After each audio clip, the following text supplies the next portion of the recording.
on this beautiful beast, it came in a couple of days ago. It's got battery issues. It was draining down the lithium ion battery from like 14% left. It came down to about 5%. I was able to charge the battery back to 100%, which is great.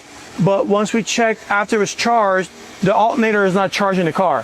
So we're thinking either the alternator is bad or the battery itself is bad and it's not engaging the alternator to charge the car itself. What is the real problem? Because these batteries are not really cheap. They're like between, I think, $3,000 to $6,000 for the battery, and they got a program and all that good stuff. So I want to make sure we get the correct diagnosis, because I don't want to just throw parts at it, because who's going to eat that $6,000? I don't want to eat it. I'm pretty sure the customer doesn't want to eat it either. We'll take our time on this, make sure we get the correct diag and fix it properly, so we don't have to keep paying money over and over again for throwing parts at it. I hate that. I hate throwing parts at cars. I usually take a lot longer for diagnosing it, because sometimes I'd rather spend more time to diagnose it correctly than throw parts at it. Or you can take it to AutoZone, they'll plug it in for you and get you a free code and see what it's all about.